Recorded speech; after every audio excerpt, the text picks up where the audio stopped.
Karl Marx, Grundrisse, editorial Boitempo, edição 2011, editora UFRJ. Apresentação, Mário Dürer. Páginas 11 a 24.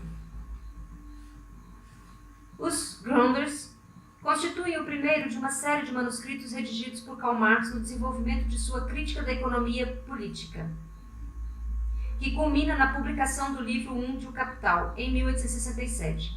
Na verdade, como se sabe, essa crítica tem uma primeira versão publicada em 1859, portanto, logo em seguida a redação dos Grundrisse, sob o título Para a Crítica da Economia Política, nota da tradução, nota da edição, Belo Horizonte, Autêntica 2010.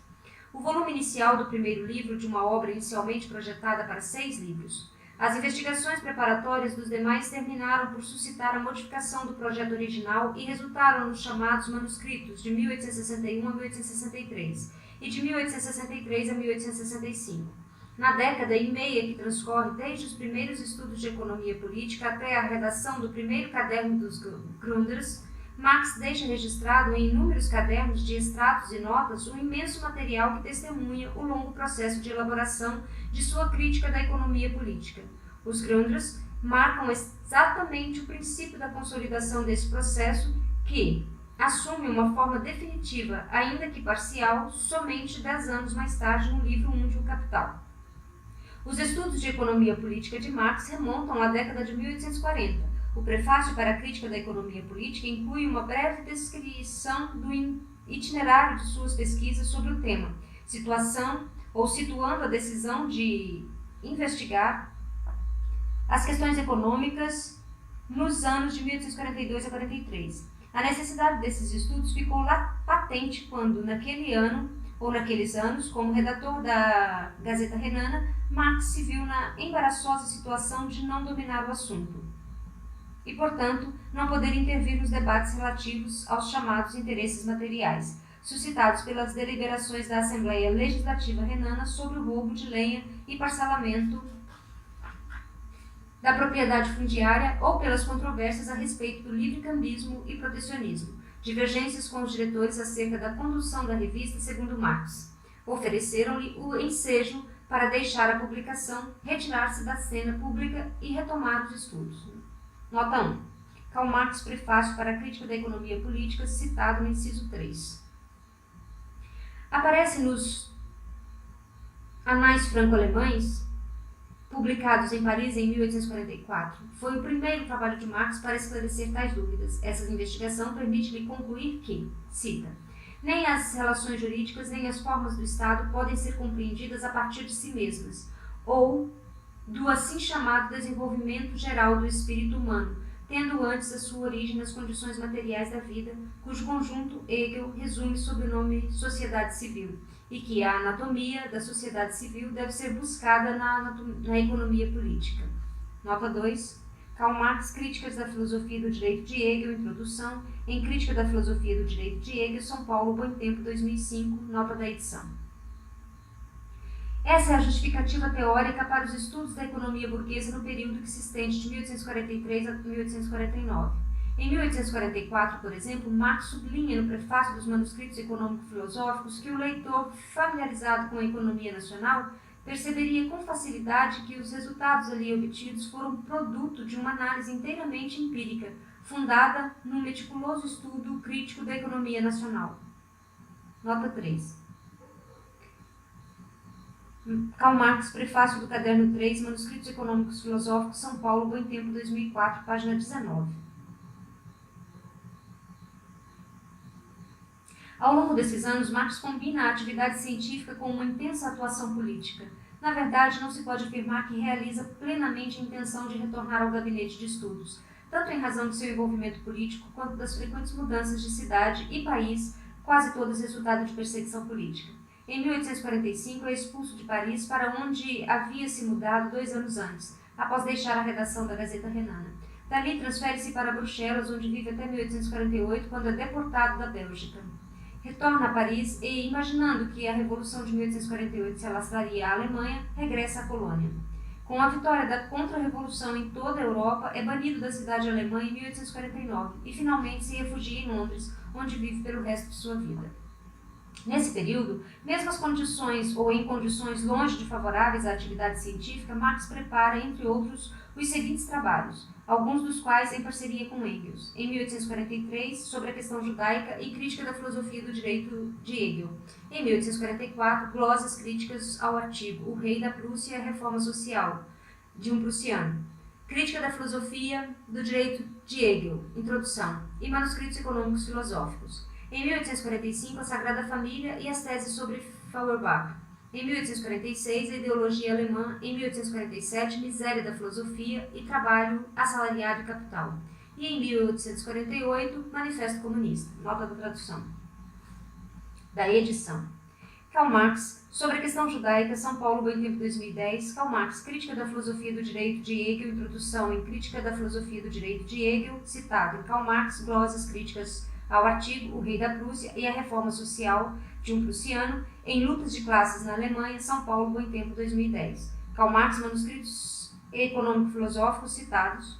Karl Marx e Friedrich Engels, A Sagrada Família, São Paulo, Bom Tempo, 2003. Karl Marx, Ad Feuerbach, em Karl Marx e Friedrich Engels, A Ideologia Alemã, São Paulo, Bom Tempo, 2007. Karl Marx, Miséria da Filosofia, São Paulo, Expressão Popular, 2009. Karl Marx, Trabalho Assalariado e Capital e Salário, Preço e Lucro, São Paulo, Expressão Popular, 2006. Karl Marx, Manifesto Comunista, São Paulo, Bom Tempo, 1998. Nota da edição.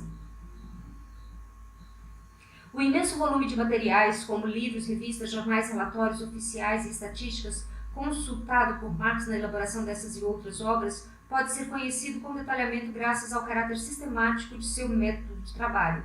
Já em novembro de 1837, aos 19 anos, ele comenta em uma carta ao seu pai que havia adotado o hábito de fazer extratos de todos os livros que leio e, incidentalmente, rabiscar minhas próprias reflexões. Nota 4. Karl Marx, Marx e Engels, Coleção Works, MSW, volume 1, 1835-1843, Nova York, International Publishers, 1975, página 11. O que significa dizer que os extratos redigidos por ele no curso de sua extensa atividade intelectual documentaram minuciosamente os temas e autores que foram objeto de sua investigação, permitindo não só acompanhar a evolução de seus estudos, as áreas específicas de seu interesse, que deles se desdobraram, mas, sobretudo, compreender o seu método de trabalho. Por esse motivo, costuma-se dizer que examinar os Grundrisse, e nesse sentido os demais materiais inéditos, é como ter acesso ao laboratório de estudo de Marx. Daí se compreende a absoluta relevância da quarta seção da Mega, exclusivamente dedicada à publicação dos excertos, anotações e glosas de Marx e Engels. Para ter noção do volume gigantesco de material pesquisado por Marx, basta dizer que para a quarta seção está previsto um total de 32 volumes, que, a julgar pela dimensão dos 10 já publicados, terão entre 700 e 1.700 páginas cada. Escritos em idiomas diversos, alemão, grego, antigo, latim, francês, inglês, italiano, espanhol e russo, os cadernos de extratos compreendem uma diversidade impressionante de disciplinas, com trechos recolhidos em livros de filosofia, arte, religião, política, direito, literatura, história, economia política, relações internacionais, tecnologia, matemática, psicologia, geologia, mineralogia, agronomia, etnologia, química e física. Nota 5. Marcelo Musto, The Formation of Marx, Critique of Political Economy, From the Studies of 1843 to the Grundrisse, Socialismo and Democracia, volume 24, número 2, julho de 2010, página 70, nota 11. Perdoem a pronúncia.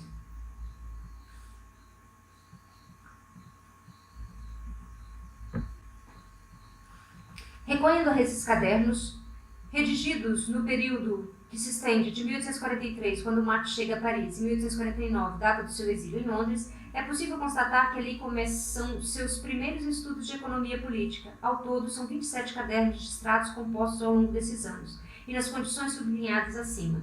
Assim discriminados: Caderno de Paris, 1843 a 1845, 9 volumes. Cadernos de Bruxelas, 1845, 6 volumes. Cadernos de Manchester, 1845, 9 volumes. E 3 cadernos que extratam a Historical Account of Commerce, nota 6, Ibidem, página 99. Além da variedade de matérias englobadas pelos estudos de Marx, tais como história moderna, história antiga, política, filosofia, teoria social, no que diz respeito à economia política, os cadernos de Paris já trazem extratos das obras de Adam Smith, David Ricardo, Jean-Baptiste Say, James Mill e John McCulloch. Nos cadernos de Bruxelas aparecem extratos de Jean Sismond, Nassau Senior, François Ferrier e Henrique Storr, para mencionar apenas os nomes mais conhecidos. O mesmo se pode dizer dos cadernos de Manchester, concentrados em autores como William Penn, Edward Miss Selden, Charles Davenant, Thomas Tuck, James Gilbert, William Thompson, etc. Nota 7. Mega 2, volume 1, caderno 2, caderno 4, página 2 a 7. Parece possível afirmar que, nesse período, em conformidade com seu método de investigação, Marx começa a se apropriar do discurso da economia política de seu tempo e, simultaneamente, a delinear sua crítica de algum modo já exercitada em Miséria da Filosofia e Trabalho Assalariado Capital, ambos de 1847, bem como no Manifesto Comunista no ano seguinte. Entretanto, a apropriação da economia política burguesa não estava completa, tampouco a sua crítica, como demonstra o fato de que Marx, a partir de 1850, já na Inglaterra, retoma seus estudos de temas econômicos. No prefácio Para a Crítica da Economia Política, Marx lista alguns motivos que o fizeram decidir começar tudo do início e proceder a uma assimilação crítica do novo material. O imenso volume de informação disponível no Museu Britânico sobre a história da economia política, Londres, como posto de observação privilegiado da sociedade burguesa, e o novo surto de desenvolvimento experimentado pela economia burguesa, com a descoberta do ouro australiano e californiano, nota 8, Karl Marx, prefácio para a crítica da economia política, citado no inciso 7. Além disso, a seu ver, após a derrota da Revolução de 1848, o estudo da estrutura e dinâmica da economia capitalista constituía igualmente um imperativo para a luta política e a transformação social. Em 1850, na Nova Gazeta Renana, revista publicada em parceria com Engels, em Londres, Marx sublinhava que uma nova revolução só é possível em sequência ou em consequência de uma nova crise. Nota 9. MECW, volume 10, 1849 a 1851, Nova York, International Publishers, 1978, página 135. O resultado dessa etapa de estudos é outra imensa coleção de extratos reunidas nos chamados Cadernos de Londres, formados por 26 volumes escritos de setembro de 1850 a agosto de 1853. Os cadernos 1 a 4, 1850 e 1851, totalizam cerca de 600 páginas impressas e contêm extratos, entre outros, dos seguintes autores: John Stuart Mill, John Fullerton, Doug Robert, Torrance, Gilbert, James Taylor Sr., German, Garnier, William Jacob, Ricardo Henry Carey, John Gray, William Colbert e John Locke. Os estudos concentram-se em questões relativas a dinheiro, crédito, sistema bancário e crises. Nota 10. Mega 2, caderno 4, página 7. O volume 8 da quarta seção da Mega, de cerca de 750 páginas, compreende os cadernos 7 a 10, de março a junho de 1851, que resenham textos dos seguintes pensadores da economia política: Ricardo Smith, James Stewart, Thomas Malthus, John Tuckett, Thomas Chalmers, McCulloch, George Hensey, Thomas de Quincey, entre outros. Além disso, inclui 2 cadernos de notas intitulados Bullion, o Sistema Monetário Completo, nos quais Marx sintetiza o resultado de sua investigação sobre o assunto. Neles anota o que seriam as passagens mais importantes dos textos dos 91 autores examinados e tece alguns comentários. Por isso, Marcelo Musto sugere que Bullion pode ser considerado a primeira formulação autônoma da teoria do dinheiro e da circulação de Marx. Nota 11. Marcelo Musto, The Formation of Marx of Political Economy. Citação, página 82. Os cadernos 9 a 14, de julho a setembro de 1851, fazem parte do volume 9 da seção 4 da Mega, com cerca de 540 páginas de texto. Os autores de economia política estudados nesses cadernos são, entre outros, Sênior, Thomas Hopkins, Ricardo, Joseph Dawson, David Hume, Malthus e Adolphe Duroux de la Malle. Em conexão com temas da economia política, Marx resenha também obras sobre demografia, colonização, tráfico de escravos e outros temas. Os volumes 10 e 11 da seção 4 da Mega, infelizmente, ainda não foram publicados. Não obstante, podemos recorrer às informações fornecidas por Musto para ter uma ideia de seu conteúdo. Os cadernos 15 e 16, de setembro a novembro de 1851, pertencentes ao volume 10, dedicam-se à história da tecnologia e às questões variadas da economia política, respectivamente. Nota 12, Ibden, página 35. Os últimos cadernos de Londres, 17 a 24, são escritos entre abril e agosto de 1852, quando Marx retoma o trabalho de investigação anteriormente interrompido, entre outras razões para redigir o 18 Brumário de Luiz Bonaparte. Nota da edição, São Paulo, Boitempo, 2011. O tema central desses cadernos são os vários estágios do desenvolvimento da sociedade humana. Grande parte da pesquisa volta-se para os debates históricos sobre a Idade Média e a história da literatura, da cultura e dos costumes. Nota 13. Marcelo Musto, The Formation of Marx, Critique of Political Economic, citação, página 87. Por fim, cabe mencionar os últimos cadernos de extratos redigidos antes do início do trabalho nos Grundrisse, de setembro de 1853 a janeiro de 1855, a saber, 9 extensos volumes sobre a história da diplomacia e da Espanha. Investigação em grande medida vinculada ao seu trabalho como correspondente do New York Tribune, a partir de 1851. Nota 14, Karl Marx, prefácio à segunda edição alemã, em O Capital, São Paulo, Nova Cultural, 1996. Esses milhares de páginas de extratos documentam, portanto, o processo de investigação de Marx, ou, em suas palavras, a pesquisa destinada a captar detalhadamente a matéria, analisar suas várias formas de evolução e rastrear a sua conexão íntima. Só depois de concluído esse trabalho é que se pode expor adequadamente o movimento do real. Nota 15, Karl Marx, prefácio à edição alemã, em O Capital, São Paulo, Nova Cultural, 1996. A nota 14, eu cometi um erro. Referente à Mega, seção 4, página 2, caderno 12. Tal é o processo de assimilação e crítica das formas de pensamento científicas sobre a economia burguesa, do qual os Grundrisse constituem, na verdade, a tentativa inicial de consolidação e sistematização. Na já mencionada Carta a Engels, de dezembro de 1857, Marx refere-se justamente aos Grundrisse ao informar que trabalho como louco na síntese dos meus estudos econômicos, para ao menos ter claros os esboços antes do dilúvio. Os seus estudos de economia política, desde o início, tiveram o propósito de investigar a estrutura, a dinâmica e as contradições da economia capitalista, pois as crises daí decorrentes constituem, em sua opinião, aberturas para as práticas revolucionárias e transformadoras. Compreende-se, portanto, que o prognóstico de uma crise econômica iminente, o dilúvio, forneceu a Marx o estímulo para pôr no papel as suas descobertas de longos anos de estudos de economia política e dar uma primeira forma à sua crítica. Perplexo com o impressionante trabalho de investigação registrado nos cadernos de extratos, Maximilian Rubel se pergunta sobre essa paixão, essa mania de copiar de Marx, sobretudo quando se leva em conta, além de suas inúmeras atividades como ativista político, jornalista e escritor, as condições de vida miseráveis que teve de enfrentar justamente no período que coincide com os anos de preparação de sua crítica da economia política. Nota 16. Maximilian Rubel, Les Cahiers d'études de Marx, International Review of Social History, volume 2, número 3, 1957, páginas 392 a 420.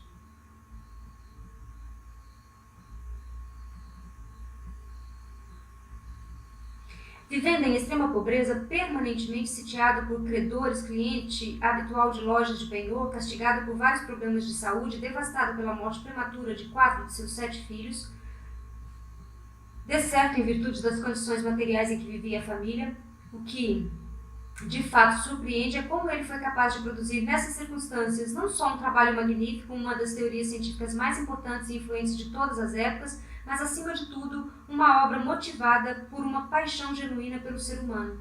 obra que, nas palavras de Marx, em carta a Ferdinand Lassalle, em novembro de 1858, era o produto de 15 anos de pesquisa e os melhores anos da minha vida, cita ele. Nota 17. MECW, volume 40, 1856 a 1859, Nova York, International Publisher, 1983, página 353 a 355. Tendo em vista que Marx só pôde completar uma parte relativamente pequena de um processo de pesquisa de extraordinária amplitude, a divulgação dos escritos não publicados tem enorme significado, pois dá acesso à dimensão do seu pensamento que de outra forma permaneceriam inacessíveis. Os Granders, além dessa qualidade que compartilham com os demais textos inéditos, têm a particularidade de ser o primeiro esboço da obra-prima ou capital. Ademais, a despeito de seu caráter inacabado, há intérpretes que sugerem que os Granders são o único trabalho em que a teoria do capitalismo, da gênese ao colapso, foi delineada por Marx em sua totalidade. Pode-se dizer que constituem a única obra completa de economia política escrita por ele, não importa se obscura e desordenada. Nota 18. Martin Kollaus, The Unknown Marx, New Left Review, número 48, volume 1, março-abril de 1968, página 43. Outros autores têm a interpretação semelhante, admitindo que nos Granders a teoria crítica marxiana não estava inteiramente desenvolvida. Moshe Postone sublinha que o manuscrito exibe de maneira muito clara a orientação geral de sua crítica madura da modernidade capitalista e a natureza e significância das categorias fundamentais daquela crítica. Nota 19. Moshe Postone, Hedkin, Capital in Light of the Granders, em Marcelo Musto, Organização Karl Marx, Granders, Foundation of the Critique of Political Economy, 150 anos, Londres, Nova York, Routledge, 2008, página 120 a 137. Na mesma linha, Musto argumenta que o texto, apesar de sua complexidade, é também muito gratificante, pois fornece o roteiro único de toda a extensão do tratado de que o capital é somente uma fração. Nota 20. Idem, Farwell, em Ibden, páginas 23. Esta apresentação não tem o propósito de oferecer uma descrição minuciosa do manuscrito marxiano, muito menos busca prefaciá-lo com uma análise que sancionaria uma interpretação substantiva, tendo enfatizado as circunstâncias que marcaram seu longo processo de maturação e destacado o formidável material bibliográfico de que se valeu Marx para reunir condições para prepará-lo, cabe agora comentar as principais descobertas que fizeram dos Granders a formulação inicial da crítica em que, para seu autor, uma importante visão das relações sociais é exposta cientificamente pela primeira vez. Nota 21. Nessa carta a Lassalle, acima citada, Marx declara que já detém material para preparar o manuscrito, sendo o atraso devido à sua preocupação com a forma. Pode-se assumir, portanto, que a essa altura ele considerava o processo de investigação substancialmente completo. Com relação à forma de exposição, essa carta mostra que o seu otimismo, não importa-se por razões muito diversas, era infundado. MECW, volume 40, citação, página 354.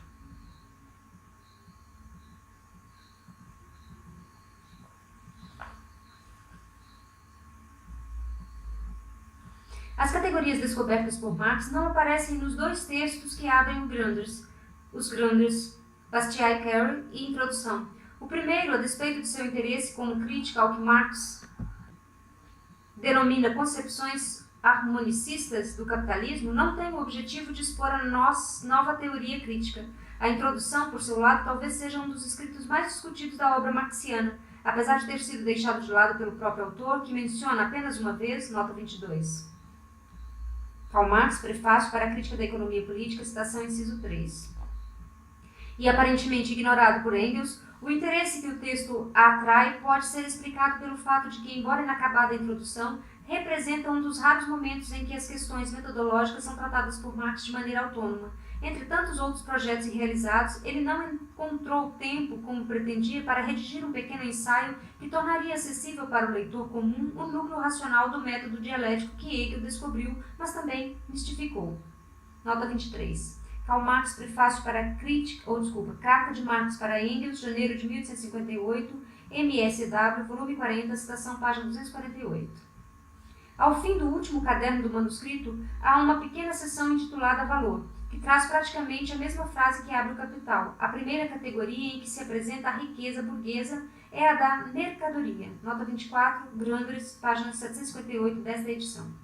O que significa dizer que, ao finalizar os Grundrisse, Marx já se decidira pela forma de apresentação, a mercadoria como ponto de partida para a exposição do objeto. A economia capitalista, sem a estruturação formal da obra definitiva no capítulo do dinheiro, o manuscrito de 1857-58 propriamente dito, inicia, ao contrário, com uma crítica ao livro De la Réforme des Banques, do autor proudhoniano Alfred de Rémond, publicado em 1856. O exame de Darrimon oferece a Marx a oportunidade de se antecipar a eventuais propostas de inspiração proudhoniana, a seu ver, pseudo-socialistas, para a crise, ou seja, o dilúvio que justamente motivara a redação dos Grundrisse.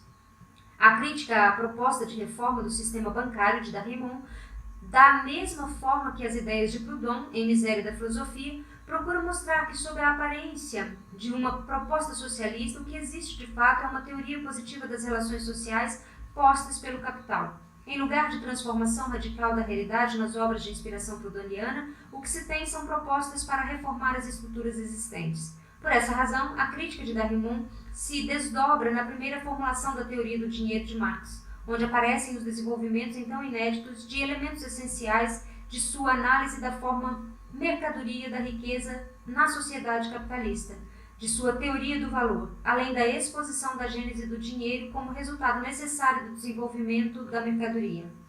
No entanto, a despeito da importância desse primeiro esboço da teoria do dinheiro, talvez seja possível afirmar que o aspecto mais original e fundamental do capítulo, do ponto de vista da crítica da economia política, é a análise da forma de dominação suprapessoal implicada pela mercadoria, pelo valor, enfim, pelo caráter mercantil da sociedade capitalista.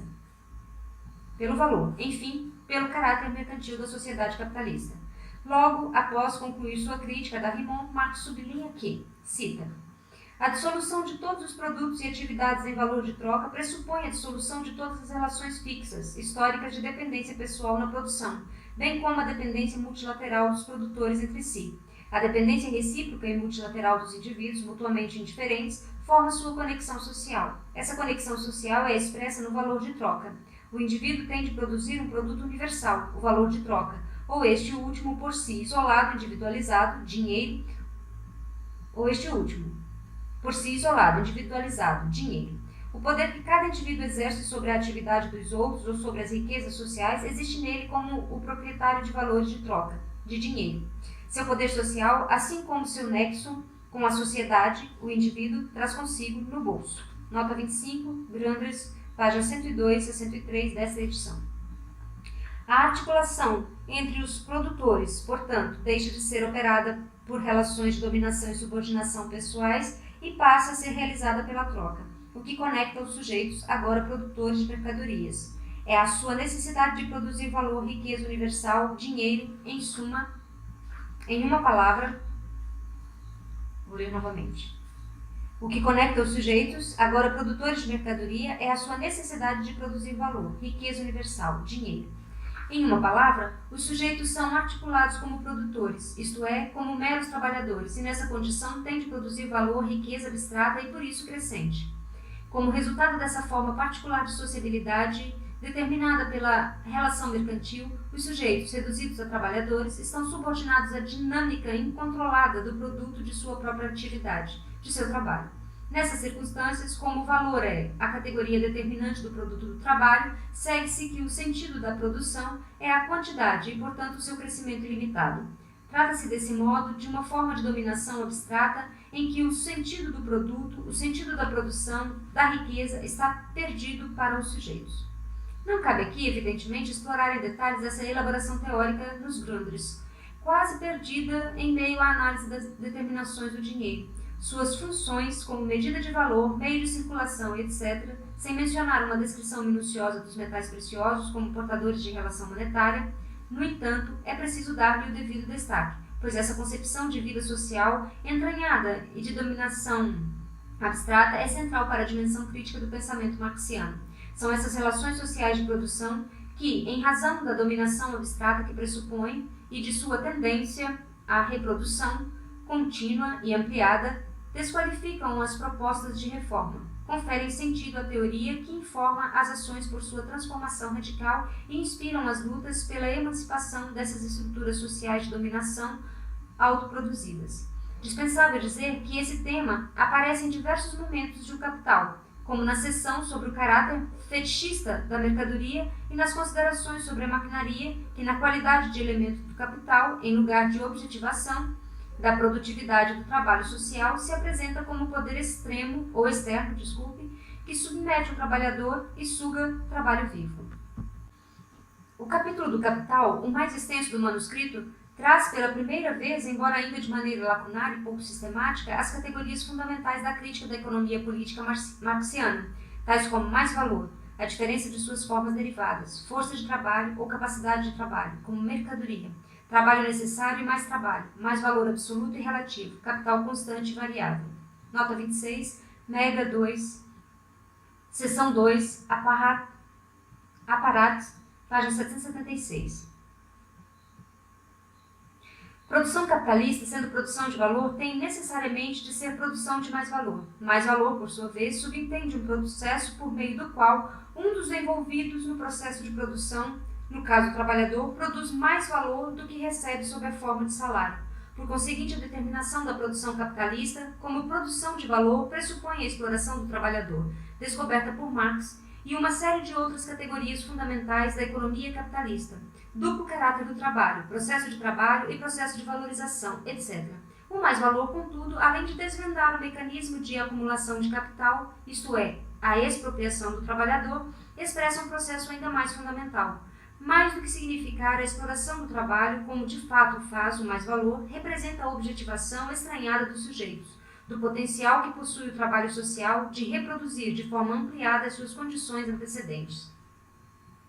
Pode-se compreender melhor o mais-valor como expressão do estranhamento da produtividade do trabalho social quando se leva em conta que o trabalho, como categoria especificamente humana, diferencia o metabolismo da espécie humana com a natureza. Nos outros animais, esse metabolismo é sempre uma adaptação passiva geneticamente determinada às mudanças das condições do ambiente, ao passo que no ser humano o metabolismo caracteriza-se por uma adaptação ativa, metabolismo por meio do qual, pelo trabalho, o ser humano cria as condições materiais de sua própria produção. Em virtude dessa constituição interna do trabalho, a situação típica no ser humano é a reprodução ampliada. Nota 27. Lukács, Zur Ontologie des... Eu não vou ler porque está em alemão. Darmstadt, Luchterhand, 1986, página 10, Edições Brasileiras para uma Ontologia do Ser Social, São Paulo, Bom Tempo, no Prelo. O mais-valor, nesse sentido, é a expressão historicamente específica dessa capacidade, dessa potência humana automizada em relação aos seres humanos reduzidos a meros trabalhadores. Potência que deveio riqueza que opera como um sujeito automático, sob a forma de capital, riqueza sempre crescente e crescentemente estranhada. O capital, riqueza atomizada dos sujeitos, é o que Marx denomina condições ou condição em processo. Em uma das passagens mais brilhantes e ao mesmo tempo esclarecedoras de sua crítica da relação social do capital. Por essa razão, citamos nesta apresentação tal fragmento dos Grundrisse, que sintetiza tão bem o espírito da obra marxiana. Cita: a troca de trabalho vivo por trabalho objetivado, o pôr do trabalho social, na forma de oposição entre capital e trabalho assalariado, é o último desenvolvimento da relação de valor e da produção baseada no valor. O seu pressuposto é e continua sendo a massa do tempo do trabalho imediato, o quantum de trabalho empregado como fator decisivo da produção da riqueza. No entanto, à medida que a grande indústria se desenvolve, a criação da riqueza efetiva passa a depender menos do tempo de trabalho e do quantum de trabalho empregado que do poder dos agentes postos em movimento durante o tempo de trabalho. Poder que, sua poderosa efetividade, por sua vez, não tem nenhuma relação com o tempo de trabalho imediato, que custa sua produção, mas que depende, ao contrário, do nível geral da ciência e do progresso da tecnologia. A riqueza efetiva se manifesta antes na tremenda desproporção entre o tempo de trabalho empregado e seu produto, bem como a desproporção entre o tempo de trabalho empregado e seu produto, bem como a desproporção qualitativa entre o tempo de trabalho reduzido, a pura abstração e o poder do processo de produção que ele supervisiona. O trabalho não aparece mais envolvido nos processos de produção quando o ser humano se relaciona ao processo de produção muito mais como supervisor e regulador. Não é mais o trabalhador que impõe um objeto natural modificado como elo mediador entre o objeto e si mesmo. Ele se coloca ao lado do processo de produção em lugar de ser o seu agente principal. Nessa transformação, o que aparece como a grande coluna de sustentação da produção e da riqueza não é nem o trabalho imediato que o próprio ser humano executa, nem o tempo que ele trabalha, mas a apropriação de sua própria força produtiva geral, sua compreensão e seu domínio da natureza por sua existência como corpo social. Em suma, o desenvolvimento do indivíduo social. O roubo de tempo de trabalho alheio sobre o qual a riqueza atua aparece como fundamento miserável em comparação com esse novo fundamento desenvolvido, criado por meio da própria grande indústria. Tão logo o trabalho na sua forma imediata deixa de ser a grande fonte de riqueza, o tempo de trabalho deixa e tem de deixar de ser a sua medida, e em consequência o valor de troca deixa de ser a medida do valor de uso. O trabalho excedente da massa deixa de ser condição para o desenvolvimento da riqueza geral, assim como o não trabalho dos poucos deixa de ser condição do desenvolvimento das forças gerais do cérebro humano. Com isso, desmorona a produção baseada no valor de troca e o próprio processo de produção material imediato é despido da forma da precariedade e contradição. Dá-se o livre desenvolvimento das individualidades e, em consequência, a redução do tempo de trabalho necessário não para pôr trabalho excedente, mas para a redução do trabalho necessário da sociedade como um todo a um mínimo, que corresponde então à formação artística, científica, etc. dos indivíduos por meio do tempo liberado e dos meios criados para todos eles. O próprio capital é a contradição em processo, pelo fato de que procura reduzir o tempo de trabalho a um mínimo, ao mesmo tempo que, por outro lado, põe o tempo de trabalho como única medida e fonte de riqueza. Por essa razão, ele diminui o tempo de trabalho na forma do trabalho necessário para aumentá-lo na forma do supérfluo. Por isso, põe em medida crescente o trabalho supérfluo como condição, questão de vida e morte, do necessário. Por um lado, portanto, ele traz à vida todas as forças da ciência e da natureza, bem como da combinação social e do intercâmbio social para tornar a criação da riqueza relativamente independente do tempo de trabalho nela empregado. Por outro lado, ele quer impedir essas gigantescas forças sociais assim criadas pelo tempo de trabalho e encerrá-las nos limites requeridos para conservar o valor já criado como valor. As forças produtivas e as relações sociais, ambos aspectos diferentes do desenvolvimento do indivíduo social, aparecem somente como meios para o capital, e para ele são exclusivamente meios para poder reproduzir a partir do seu fundamento acanhado. De fato, porém, elas constituem as condições materiais para fazê-lo voar pelos ares. Fim da citação, nota 28. Grundrisse, página 589 a 591 desta edição. Para finalizar, algumas considerações sobre a tradução. Como os Grundrisse são um esboço, um texto de trabalho sem o polimento estilístico do próprio autor, a orientação geral seguida foi interferir o mínimo possível no original, evitando toda paráfrase. Com isso, acreditamos que os leitores dessa tradução certamente poderão perceber o caráter inacabado do texto, e tanto quanto é possível em uma tradução, terão acesso ao original livre de interpretações. Pelo mesmo motivo, ao contrário de outras traduções, optamos por não atenuar certas expressões utilizadas por Marx, talvez em momentos de grande irritação, com as tolices que submetia à crítica, as quais poderiam ser consideradas grosseiras ou obscenas. Afinal, trata-se de um texto que o autor não destinava à publicação e que por isso expressa seu estado de espírito. Em determinados momentos, o emprego de neologismos mostrou-se inevitável. Nesses casos, procuramos observar os usos correntes da literatura marxista em português. A única e importante exceção refere-se à categoria mere words, que tradicionalmente vem sendo traduzida como mais-valia. Em nossa opinião, é impossível justificar tal tradução, seja em termos literais ou teóricos. Literalmente, mere words significa mais valor. Poderia também ser traduzido como valor adicionado, ou valor excedente, uma vez que não é tradução literal de mere words. O uso de mais-valia teria de ser justificado teoricamente. Essa tarefa é impossível, pois, como valia, nada significa nesse contexto, não há como justificar mais-valia. Do ponto de vista teórico, pela simples anteposição do advérbio, pela simples anteposição do advérbio. Ademais, além de ser uma tradução ilícita, a expressão mais-valia converte uma categoria de simples compreensão em algo enigmático. Quase uma coisa. Produção capitalista, como se viu, é produção de valor, e produção de valor tem de ser produção crescente. Portanto, produção capitalista é, por definição, produção de mais valor. Em síntese, nesta edição dos Grundrisse, adotou-se mais valor, porque, além de ser a tradução literal de Milward, contribui para esclarecer o conteúdo da categoria.